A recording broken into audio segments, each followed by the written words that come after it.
Africa to Germany. So, Germany to Africa. So, ngayon, kung mag-spray na naman, mabalik yan sila. Kapag may tao na mahal nila yung aso, panigurado, mabuti siyang tao. Kaya, ang ginawa, ang pulis ang pumunta doon sa kapitbahay. Hindi. Ang masaklap pa, baka worst pa mangyayari, di ba? So, ngayon pa lang, dapat hindi natin i-tolerate yung mga taong ganyan.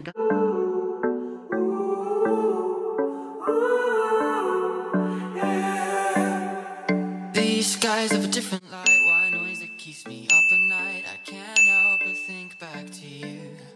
Hello ka guys! Welcome back to another vlog! It's me, Oliver Kagas! Sorry. Andito tayo ngayon sa labas kasi po at this moment of time ay nagsisnow po siya. So nakita nyo naman po, 'di ba? Wala pa. So ipakita pa natin.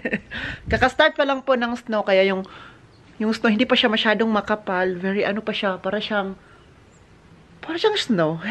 Yan, but dito, pumuputi-puti na siya kasi kaka-start pa lang. But later on, kapag dumadami pa yung snow, like super kapal talaga, parang mukha ko na, ay kakapal na to dito, at saka ito ay magka-snow na yan. Kaya na puti-puti to kagabi ka guys. Puti-puti to kagabi. Ayan. May pakita ko sa inyo pala. Mag-ano tayo kasi malamig man dito man sa labas. Oy. Ayan. Uy, ayan. Alam niyo ano ginagawa niya ka guys? He ran away. It's because maraming mga ibon dito sa amin ngayon. Diba? Pag winter, wala ka makitang ibon kasi yung ibon dito. Meron kasing ibon dito sa Germany na tinatawag na kapag pa-winter na, lumilipad yung ibon. Galing dito sa Germany. Trivia po to ha. Galing dito sa Germany, no? Aalis yung ibon na to, maglipad sila, maglipad-lipad sila hanggang dumating sila sa Africa kapag winter. Kasi nga, walang makain ng mga ibon dito kapag winter. Kasi nga, walang bulaklak, walang bunga ang mga kahoy. Wala lahat, parang patay siya, no? But, ano ang mga ibon dito? Matatalino. Di ko lang alam kung anong tawag ng ibon na yon, but merong tawag na yon. Pupunta sa Africa. So ngayon, kasi winter pa, nasa Africa yung mga ibon na yon. And then, kapag spring, no? Malaman, talino din ang mga ibon. Matalino sila. Kapag spring na din, babalik na din sila dito from Africa to Germany. O, di ba? Hindi sila bibili ng ticket. Hindi sila bibili ng flight tickets, aeroplano kasi may pakpak man sila. Pero feeling ko mag-stop over niyan sila sa mga banda-banda ko sa mag-stop over kasi nga ang like ilang miles kaya yung yung from Africa to Germany. So Germany to Africa. So ngayon kung mag-spray na naman mabalik yan sila. At saka winter naman babalik naman sila doon. Di ko lang alam kung anong tawag ng ibon na yon. May tawag, may pangalan sila. Taga Germany or may nakakaalam noon, please comment down below. At dito ko lang yung nalaman sa Germany ka guys. Kasi, nung pa-winter kasi, dito talaga yan. Dito, ayan, kalangitan na yan. Marami yan sila ka guys. Magpanon, kung sabisa pa, magpanon yan. Parang mangasay, no? Parang pupunta sa mga event na sabay-sabay yan sila ka guys. Nasa unahan, may leader yan sila. Parang tatlong bede, may isang leader. Leader yan, tapos marami yan sa likod. Tinanong ko si Buskoto nun. Dito talaga yun. Nagtingin ako lang, ang daming ibon na naglayag ba papunta doon. Tinanong ko si Ubi, yung pala ang tinanong ko. Ubi, ano pala yung mga tawag ng mga ibon na yun? Nag-fly na sila. Sa pupunta yan ng Africa. At saka hindi pa ako maniwala that time. Ha? Pupunta na Africa, galing sa Germany to Africa. Yes, Oliver, pupunta yan ng Africa kapag pa-winter. And then, pag spring na naman, kasi may bagong buhay, bagong pag-asa kasi spring man, kasi may bagong mga dahon. Babalik yan sa dito. At hindi ako naniwala noon, kaya ginugel ko. So nag-google ako, totoo pala sinabi ni boss sa akin, no? Pati ako na-shocked. Totoo pala yun. But ngayon, merong ibang ibon na hindi makalipad papuntang Africa. So ang ginawa namin, naglagay kami ng pagkain. Ayan, oh. Ito, ipakita ko sa inyo, ha? Ayan. Mapagkain niya ng ibon. Ipakita ko sa inyo, ayan, oh. Yan kit-kitin niya yung ibon dito at ito. Binili to ni boss ko. To ang bumili nito pala ka guys. Nakita niya to sa Bremen. Yung pumunta kami ng Bremen. Binili niya yan. At saka ito din. Binili niya din to sa Bremen pa rin. Pagkain niya ng ibon. Tsaka meron pa dito isa bahay-bahay. Tatlo yan. Pagkain niya ng ibon. Ayan. Yan kunti na lang to maubos-ubos na. At saka ito si Andy. Si Andy kasi doon sa living room, no? Tumitingnan niya sa dito, tinitingnan niya, maraming ibon dyan, isa dyan, marami dyan, tapos doon pa sa kabila, at saka dito. Kapag makita ni Andy ka guys, mag-aw-aw yan siya ng aw-aw, hanggang punta niya doon. Hanggang alis yung ibon. Kasi po, trivia, si Andy kasi Irish Setter, ano sila sa ibon. Palagi silang naglalaro ng ibon. Mas nilalaro nila yung ibon, like, ginaganon-ganon nila, unlike sa tao, unlike sa aso, ganun. So ngayon, nandito tayo sa labas, kasi kukuha tayo ng kahoy para ilagay sa heater or sa kamin namin ba. Super lamig man. Super lamig talaga. Dito, oh. Yan, dito tayo kukuha ng kahoy. Yan, tinabunan namin, no, kasi ano ba, baka mabasa. So, kailangan, ano lang to, ano to, trapal na to. Ano na natin, para makuha natin ka, guys. Yan ang mga kahoy. Ubos na kasi yung kahoy dito sa kami namin. Kailangan makuha tayo ulit. Ayan. Kukuha lang tayo, kamayin ko lang. Kasi di ko alam kung saan na yung ano ba, yung, meron kasi kami lagayan ng ano, yung, ng kahoy ba, para isahan na, para maraming madala. Eh, wala man yun. So, kamayin ko na lang, ha. Diyan kayo. Kamayin ko lang mga kahoy na to. So, itong kahoy na to, kailangan natin to para sa kamin. Dapat punuin natin yun kasi wala nang kahoy dun ba?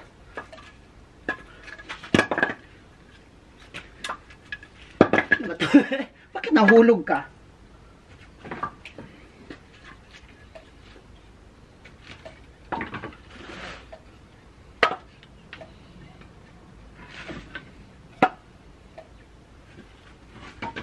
Ito yung pangsugnod namin guys para may, dito sa living room, may ano kami dyan, no, yung kamin or yung chimney.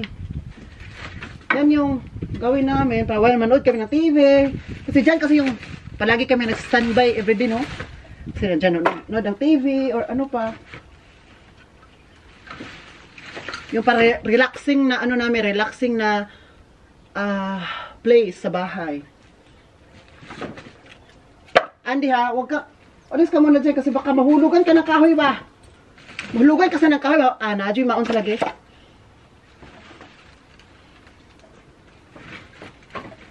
So.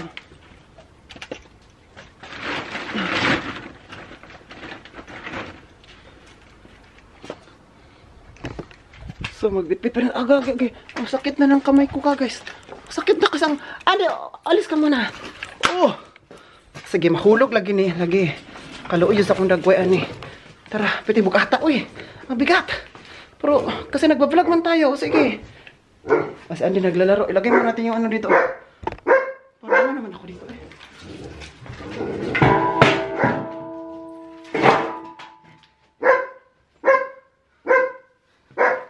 Andy, ay kung karana ha, Andy ka.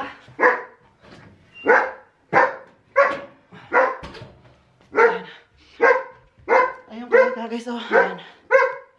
Pupunuin ko pa yan. Pupunuin ko muna yan. Ay, ngayon po, paliguan natin si Andy. Ayan. Paliguan natin siya using his shampoo. Ito yung shampoo na binigay sa amin ng doktor. Wait lang, kunin ko lang itong ano pala niya. Ito oh, kasi mabasa to. Ayan, mabasa. So, dapat kunin siya. Wait lang. Wait lang, ilagay ko lang dito. So, ngayon, so this time, ay paliguan natin si Andy. Andy, dito ka lang. No, no, no. It's not right to make a change. Alam niya na paliguan natin siya. Hello, ka-very good ni Andy. Oy, ka-very good ba? Ka-very good niya. Oh, dyan lang siya. Naghihintay. Ano ko lang yung tubig na maligamgam kasi baka malamig ba? Malamigan sa ano masyado. Yan. I think okay na to. Halika dito. Normally, kaming dalawa ni Uwe, ay ni Egbert na, ano kay Andy no, magpaligo. Ngayon ako lang. Basain lang muna natin kung dapat sa ano. Basain. Andy, ganyan kita kalam. Ganyan kita kamahal na kasi pinaliguan kita. Sabi ko siya daw. Okay? Akin na. Basain ko lang muna to dito sa ano niya. Before natin siya lagyan ng shampoo.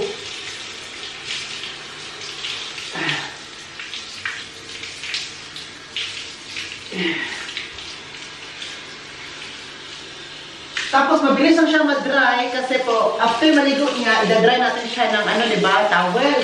And after nun, pwede na natin siya ano, diba yung kamin natin, nagpaano ko sa doon sa living room. May ano doon. Meron tayong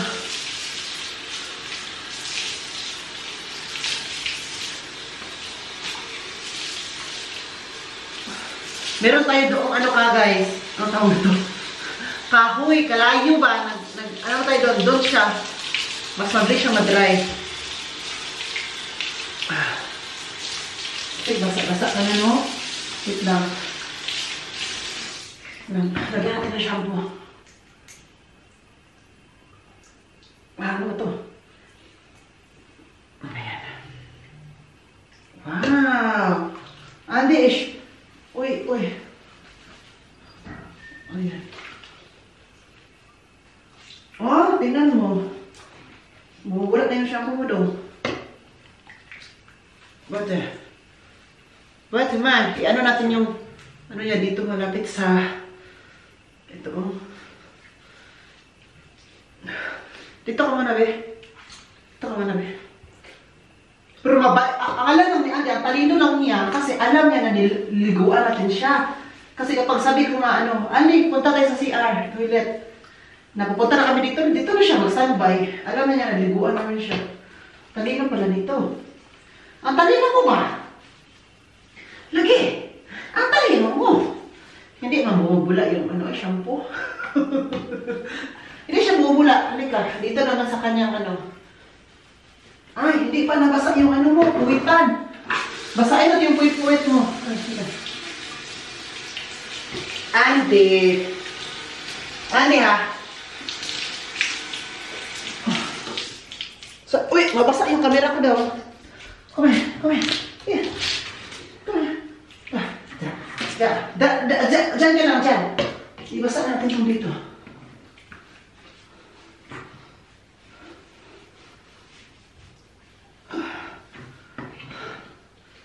Kunti na yung shampoo niya, guys. Oh, hindi pa bumubula na. Tatay, bumubula man to.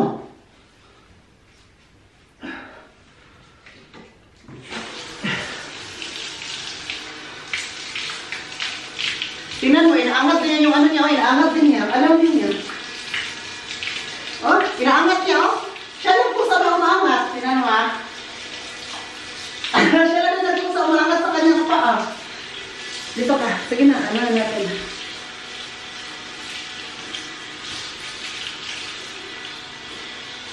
Diba talaga kapag alagang-alaga mo yung aso mo, pet mo.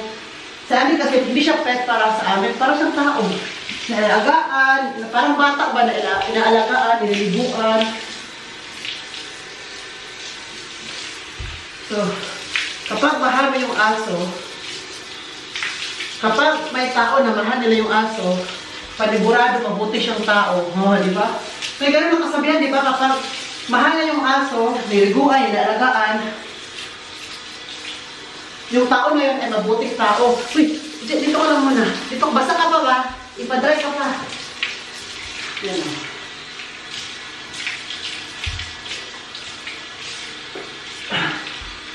Wait lang, Andy.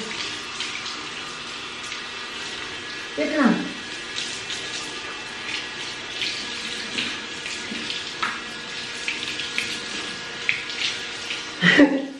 Wait lang din ha.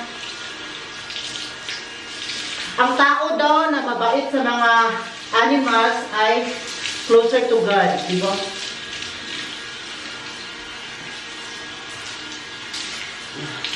Diyan ka muna. Wow! Ang galing-galing ni Andy. Uy, naliligo pala ang bata. Naliligo pala ang anding namin. Oh, wait lang. Oh, tama na. Dito ka lang kasi i-dry pa kita. Oh, wait. Barta. Diyan lang muna. Diyan. Dito ka. Wait lang. Wait lang, idadry mo na kita. Dito muna tayo sa uluhan mo.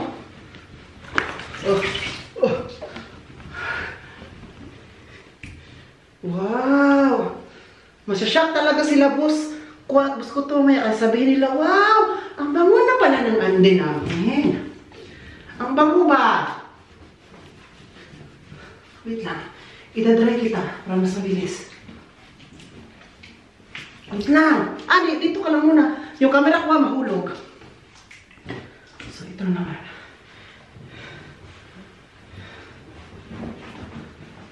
Sa kabila. The other side. Bata man. Bata. Don't move.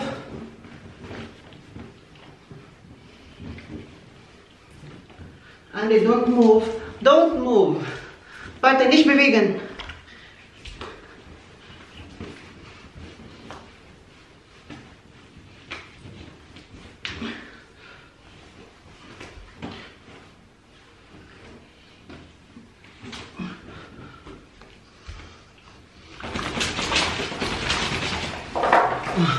Sige na, tara na.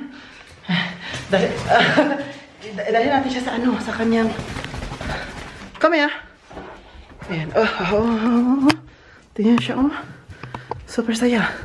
Come. Oh. Basa-basa. I-ano natin siya dito. Andy. Andy, dito ka maghiga, oh. Andy, dito ka maghiga kasi. Dito dapat siya. Para ano, mas mabilis siyang ma-dry. Ayan. Hindi mo natin siya ilabas kasi po, hindi pa siya dry. Andy, wasang-wasa ka dong. Hindi mo natin siya ilabas. Sarado natin yan para hindi siya makalabas doon talaga. Kasi po, basa pa siya. Kailangan siyang i-dry muna. Kaya may maglagay ako doon ng towel din para doon siya higa. Doon sa may malapit sa kamin. Doon ba? Sabi siya, ano. Kaya niliguan ko ngayon sa Andy kasi kailangan niya maligo. Oo. Kaya tayo po, niligo natin yan siya para mabango na naman siya at malinis. O, diba? So ngayon, linisan ko muna yung shower ko. Kasi po doon siya naligo. So kailangan yung mga buhok-buhok. Alam ko maraming buhok doon na dumidikit sa mga wall. Kailangan natin siyang ng tubig para alis na yun. At yung amoy ni Andy, kasi doon, ano ba yung amoy niya? Maiba kasi yung amoy ng aso at sa tao, di ba? Kasi Andy, niliguan talaga natin para mabango naman. Oy. Oh, sige, gawin ko muna yun ha. Sige na ba? Sige na, good. Hi ka guys. So ngayon, kasi tapos siyang maligo, ang next na naman, di ba tayo, tapos yung maligo, mag-toothbrush. So, si Andy, meron sila kami dito. Galing to sa doktor. Doktor. Sa sa vet pala yun. Ayan, nagpaano na ako ng apoy dyan. Oh, pinalakasan ko na talaga. Hindi siya, para siyang clothes, ganun. Naglagay na tayo. At ito din na, ano siya, alam na niya na, linisan natin yung ipin niya, ngipin. So, paano lang natin siya dito. Pampalinis to sa ngipin ng Andy para hindi didikit yung mga, anong dapat didikit sa mga ipin. Ayan. Alam niya na, maglinis tayo ng ipin niya. Oh, tingnan niyo. Alik ka dito. Huwag mo akong ginaganon ha. Sabi ko sa'yo daw. So, linisan natin siya. Andy, kumahihin. Kumahiya.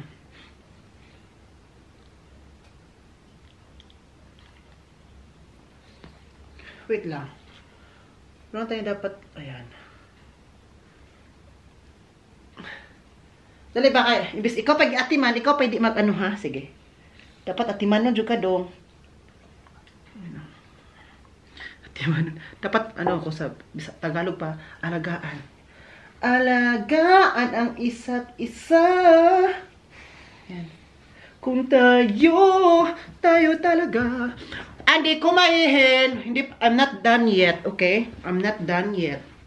Sabi ko talaga sa'yo, dong.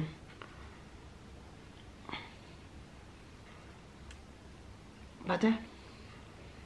Yan. Linisan talaga ka, guys. Oh! Ano na yung yellow-yellow konti na natatanggal. No. Kumahihin. Here. Meron nag-message sa atin sa WhatsApp. Who's there? Who's there? Wait lang.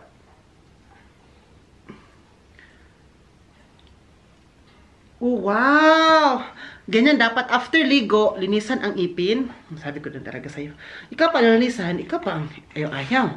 So, tapos na tayo dito, no? Kumaya, dito ka. Huwag kang ano dyan yung kapira ko. Dito ka, here. Kumayahin. O, diba? Ano dyan ba talino? Kasi pag sinabi kong come here talaga yan. Oh, last na lang to, okay? Last na lang. Last na! Last ma. Okay, magpa-dry ka muna before ka lalabas, okay? Kasi super ano mo, oh. Di ba yung mga aso or tayo kapag after tayo maligo parang gutom, no? Parang nagutom tayo. Eh, makain na mamaya. Gusto mo lumabas? Okay na lang. Ay, gusto mo lumabas talaga? Palabas na natin siya kagas kasi nga basta naman sa labas. Para mas ano pa siya? Madry. Madry siya sa labas. Ayan siya, oh. Basta ano, halata na basa ba? Galing ligo, oh. Niliguan natin siya. Hi! Kakatapos ko lang pong maligo. I'm with Andy. Si Andy ay natutulog ito. Ayan, oh. Makita nyo lang. Ayan, pakita ko sa inyo. Hi! Hi, bata! Bata, batuta! Bata, batuta! Galing po kami sa labas ni Andy. Nilabas ko siya. Everyday kasi kami naglalabas. At parang exercise na din ko yan. Exercise ko, exercise ni Andy. So, it's good for both of us, Andy. Yan siya, tingnan nyo. Sweet nito ni Andy. Eh, kapag, andito ako ba? Kapag andito ako sa room ko, si Andy, pupunta yan dito at matutulog lang. Higa lang yan siya, hindi niya ako kukulitin. Pero, kapag andun ako sa living room, andun din yan siya, kukulitin niya ako doon. Parang gusto niya akong, may gusto niya ipagawa sa akin na hindi ko maintindihan na, basta gusto niya lang akong idisturbuhin. Like, oo. Kaya pag dinidisturbo niya ako doon, na hindi na ako, wala na akong ano, like, na-irritahan ako, na-irritate, ganon. Pupunta ko dito, sasama din yan siya, pero matutulog lang yan siya. Alam ko kung paano siya, pakalmahin. Sabi ko, kalma ka lang doon, kalma. So, this time, ito, nilabhan na to ba? Kasi naglaba man si boss, kinuha ko to. Tapos, naglaba siya ng mga blanket, tsaka sinama ko rin to, kaya, amoy ano yung fabric conditioner yung ginagamit niya, ha? Yung Linor, gano'n. So, ngayon po, update po sa nung kapitbahay namin na nakasira noong garahe nila, buskong busko to. Ang bilis lang pala dito kagaya sa dito ko lang napagtanto na ang bilis lang pala ng process, ang bilis lang ma-actionan, ang bilis lang mahanap yung sino yung nakasira, ang bilis. 'Di ba? Sabi ko sa inyo last vlog natin ay tumawag yung anak ni Gabi kung sino yung nakasira. Ayun, nung nalaman ni boss na nakasira yung kapitbahay namin, alam mo yung ginawa nila boss, pinuntahan nila yung kapitbahay.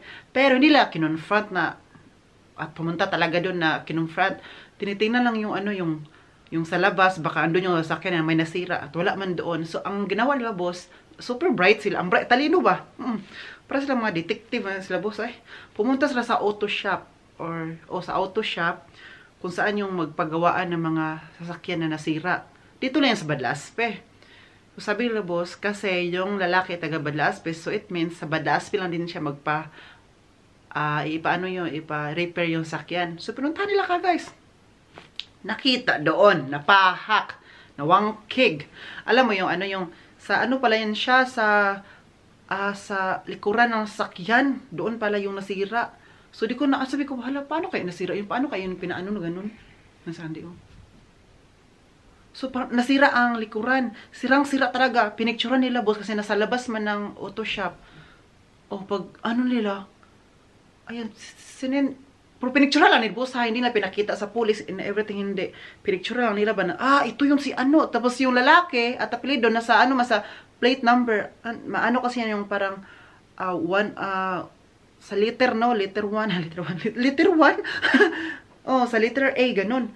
Nakita man doon. So, ito talaga siya. So, ang ginawa nila, boss, wala lang muna silang ginawa. Hindi na lang sinabi sa police na ganito, ganyan. Eh, yung policeman kasi ay nagpa-update man sa amin kung alam na ba daw namin yung sinong nakasira. So, sabi na, alam na namin na, sinabi na lang ni boss that time. So, alam na namin sino pangalan at yun ito. Kaya, ang ginawa, ang police ang pumunta doon sa kapitbahay. Hindi sila boss ang pumunta kasi baka anong mangyari, no? So, police ang pumunta. So, ang ginawa, kinonfront noon, na ayun, yung lalaki, tumawag kay na boss, kagabi, tumawag siya nga, ay, ako pala yung yung nakasira sa garahe niyo. Sabi ni boss ba? Sinabi talaga ni boss, hala, alam mo pala na ikaw yung nakasira. Bakit hindi ka nagsabi sa amin agad-agad? Hindi ka nag-ring sa aming bahay? Kung i-ring or ng sulat na ikaw yung nakasira. Ayan mo yun, ihilagay lang sa PO box, dyan. Hindi talaga siya nagsabi ka, guys. So, sabi ni boss, ayan, tuloy. Nasabi namin sa pulis kung sino kasi hindi namin alam. So, sinabi namin sa pulis, nag-report kami kasi hindi namin alam. So, ang sabi niya, ano daw siya, pabayad daw siya sa kanyang pera talaga. Sabi ni boss, bakit hindi ka magpabayad sa insurance mo? Kasi ang insurance, pwede mo magbayad. Ayaw niya daw magbayad sa insurance. Ayaw niya na ang magbayad ang insurance niya doon sa kinabos sa amin. O sa kinabos ba? Kasi kapag ang insurance ang magbayad sa amin, mawalan siya ng driver's license. Hindi na mawalan. Meron namang ilang months mawala. Like 6 months or 1 year ba talaga. Oo. So, pera niya talaga ang ibabayad. So, hindi niya isabihin sa insurance. No. Ganun. So, ngayon, dahil alam na ng pulis, sabi ng pulis, alam na ng pulis, sorry, kasi alam na ng pulis yung nangyari. Kasi I have no idea, sabi ni boss. Sabi niya, okay lang daw. Pero ngayon, ang pulis na nagsabi doon, kinuha ng pulis ang driver's license niya. Sabi ng lalaki, kinuha na ng pulis yung driver's license ko. Sabi niya. Pero it feels sad. Pero nagsuri naman yun siya. Nagsuri siya kina boss ba? Na ganito. Pero kinuha na ang driver's license. Pero parang warning pa lang yun. Kasi parang, warning pa lang. Hindi naman agad-agad na forever na talaga. So like, it's like 6 months ata yung tagal before ibalik yung insurance niya. At saka yung sakyan niya, ipaayos din po. So, sabi na boss na, nahinayang sila boss. Sabi niya, sorry kasi dahil doon, nawalan ka ng driver's license. O di bang bayad nila boss? Sila pa ang nawalan. Sila pa ang si boss pa ang nasiraan. Siya pa naghingi ng pasensya. So, naghingi siya ng pasensya. Ano na sila boss pala? Naghingi siya ng pasensya. Pero, ayun na nga, it's too late. Kasi sabi pa ni boss, alam mo, kung sinabi mo lang agad na ikaw yung nakasira, kung nagtawag ka agad, sabi, hindi na sana ma-report namin yan sa police. Pero, it's too late. Hello, Andy.